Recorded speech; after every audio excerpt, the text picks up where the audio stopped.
பிரியமானவர்களே, ஆண்டவராகிய இயேசு கிறிஸ்துவின் நாமத்தினாலே உங்களை யாவரையும் அன்போடு கூட நான் வாழ்த்துகிறேன். ஆண்டவர் கிருபையாய் நமக்கு கொடுத்த இந்த புதிய நாளுக்காக முதலாவது நாம் ஆண்டவருக்கு நன்றி சொல்லுவோம்.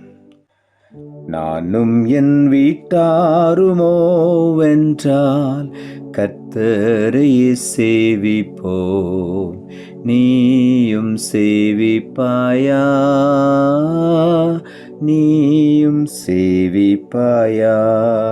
கர்த்தரையே சேவிப்பது ஆகாததென்று கண்டால்,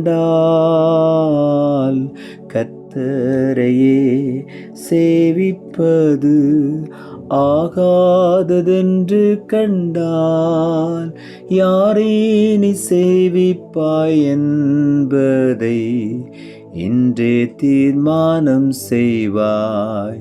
யாரை நீ சேவிப்பாய் என்பதை இன்றே தீர்மானம் செய்வாய். நானும் என் வீட்டாருமோ என்றால் கர்த்தரை சேவிப்போம், நீயும் சேவிப்பாயா, நீயும் சேவிப்பாயா. இந்த நாளுக்கு அந்த ஆண்டவர் கொடுக்கிற ஒரு வார்த்தை யோசுவா புஸ்தகம் 24 அதிகாரம் 15வது வசனம். யோசுவா 24 அதிகாரம் 15வது வசனம். அந்த வசனத்தின் கடைசி பகுதி இப்படியாய் சொல்லுகிறது, நானும் என் வீட்டாருமோ வென்றால் கர்த்தரையே சேவிப்போம் என்றான். இந்த காலை வேளையில ஆண்டவருடைய வார்த்தை சொல்லுகிறது, நானும் என் வீட்டாருமோ வென்றால் கர்த்தரையே சேவிப்போம். இந்த காலை வேளையில நாம் ஒவ்வொருவரும் ஆண்டவரை உண்மையாய் சேவிக்கும் பொழுது ஆண்டவருடைய முழுமையுமான ஆசீர்வாதங்களை நாம் சுதந்திரித்துக் கொள்வோம். சங்கீதங்களின் புஸ்தகம் 2 அதிகாரம் 11 வசனம் சொல்லுகிறது, பயத்துடனே கர்த்தரை சேவியுங்கள், நடுக்கத்துடனே களி கூறுங்கள். பயத்துடனே கர்த்தரை சேவியுங்கள். பயம் என்று சொன்னால் தேவனுக்கு நாம் கொடுக்கக்கூடிய மரியாதை, ஆண்டவருக்கு கொடுக்கக்கூடிய கனம். ஆண்டவரை நான் கனம் பண்ணும் பொழுது பயத்துடனே நாம் அவரை சேவிக்கிறோம். ஆகவே இந்த காலை வேளையில் ஆண்டவருடைய வார்த்தை சொல்லுகிறது, பயத்துடனே கர்த்தரை சேவியுங்கள், நடுக்கத்துடனே களி கூறுங்கள் என்று சொல்லி. ஆண்டவருடைய சமூகத்தில் வரும் பொழுது நாம் மிகவும் பயபக்தியோடு கூட அவருக்குள்ளே நாம் களி கூற வேண்டும், அவரை நாம் சேவிக்க வேண்டும். அப்படி சேவிக்கும் பொழுது ஆண்டவர் நிச்சயமாக நம்மை ஆசீர்வதிப்பார்.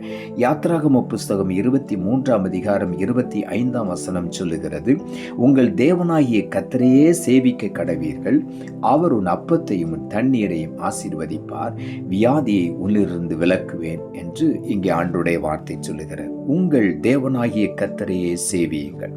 ஆண்டவரை மாத்திரம் சேவிக்கும் பொழுது, அவரை மாத்திரம் நாம் தொழுது கொள்ளும் பொழுது, அவருக்கு பிரியமானதை மாத்திரம் நாம் செய்யும் பொழுது ஆண்டவர் நிச்சயமாகவே நம்முடைய அப்பத்தையும் தண்ணீரையும் ஆசீர்வதிப்பார். வியாதியை நம்முடைய எல்லைகளிலிருந்து ஆண்டவர் துரத்தி விடுவார். இந்த காலை வேளையில நாம் ஆண்டவரை உள்ளத்தின் ஆழத்திலிருந்து நன்றியோடு நாம் துதிப்போம். சங்கீதங்களின் புஸ்தகம் 22 அதிகாரம் 30 வசனம் சொல்லுகிறது, ஒரு சந்ததி அவரை சேவிக்கும், தலைமுறை தலைமுறையாக அது ஆண்டவருடைய சந்ததி எனப்படும். ஒரு சந்ததி அவரை சேவிக்கும், அவரை தொழுது கொள்ளும், அவரை பின்பற்றும், அவரை வணங்கும், அது தலைமுறை தலைமுறையாக ஆண்டவருடைய சந்ததி எனப்படும். நீங்களும் நானும் ஆண்டவருடைய சந்ததியாய் தெரிந்து கொள்ளப்பட்ட பிள்ளைகளாய் இருக்கிறோம். ஆகவே உள்ளத்தின் ஆழத்திலிருந்து ஆண்டவருக்கு நன்றி சொல்லுவோம்.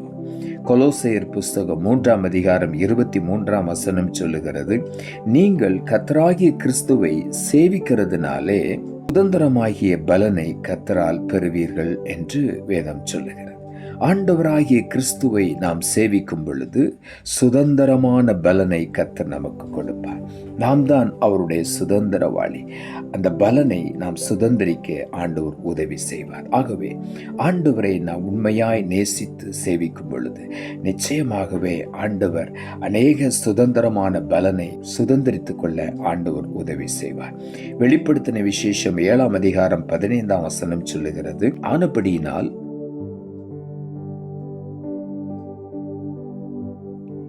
ஆனபடியினால் இவர்கள் தேவனுடைய சிங்காசனத்திற்கு முன்பாக இருந்து இரவும் பகலும் அவருடைய ஆலயத்திலே அவரை சேவிக்கிறார்கள்.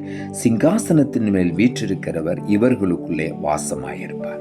ஆண்டவரை சேவிக்கிற பிள்ளைகளுக்குள்ளே ஆண்டவர் வாசமாயிருப்பார். அந்த வார்த்தை சொல்லுகிறது, ஆண்டவரை சேவிக்கிற இரவும் பகலும் அவருடைய ஆலயத்திலே தங்கி தாபரித்து கொண்டிருக்கிற ஒவ்வொருவருடைய மேலும் ஆண்டவர் சிங்காசனம் போட்டு வீற்றிருக்கிற தேவன், அவர்களுக்குள்ளே வாசமாயிருக்கிற தேவன். ஆகவே இந்த காலை வேளையில ஆண்டவர் நமக்குள்ளே வாசம் பண்ண வேண்டுமானால் நாம் அவரை உண்மையாய் சேவிக்க வேண்டும். சிங்காசனத்திற்கு முன்பாக இருந்து இரவும் பகலும் அவருடைய ஆலயத்திலே அவரை சேவிக்கிறார்கள் என்று வேதம் சொல்லுகிறது. இரவும் பகலும் அவரை சேவிக்கிறார்கள். அங்கே ஒரு கூட்டம் ஜனத்தை குறித்து வேதம் வெளிப்படுத்தின விசேஷத்தில் எழுதப்பட்டிருக்கிறது. அவர்கள் எல்லாம் ஆட்டுக்குட்டியின் இரத்தத்தினாலே தங்கள் வஸ்திரங்களை தோய்த்தவர்கள் என்று சொல்லி அவர்கள் ஜெயம் கொண்டவர்கள், அவர்கள் நிச்சயமாகவே அவரோடு கூட வீற்றிருப்பார்கள் என்று இங்கே வேதம் சொல்லுகிறது. ஆகவே இந்த காலை வேளையில அவருடைய வாழ்க்கையில எந்த விதமான கஷ்டமும் இல்லை என்று வேதம் சொல்லுகிறது. பசி இல்லை, பட்டினி இல்லை, பஞ்சம் இல்லை, வேதனை இல்லை, துன்பம் இல்லை, வருத்தம் இல்லை, ஒன்றுமே இல்லை. அவரை சேவித்துக் கொண்டே இருப்பார்கள். அவரை சேவிக்கிற ஜனங்களுக்கு எந்த பாடுகளும் இல்லை என்று வேதம் தெளிவாய் சொல்லுது. ஆனபடியினால் இவர்கள் தேவனுடைய சிங்காசனத்திற்கு முன்பாக இருந்து இரவும் பகலும் அவருடைய ஆலயத்திலே அவரை சேவிக்கிறார்கள். சிங்காசனத்தின் மேல் வீற்றிருக்கிறவர் இவர்களுக்குள்ளே வாசமாயிருப்பார்.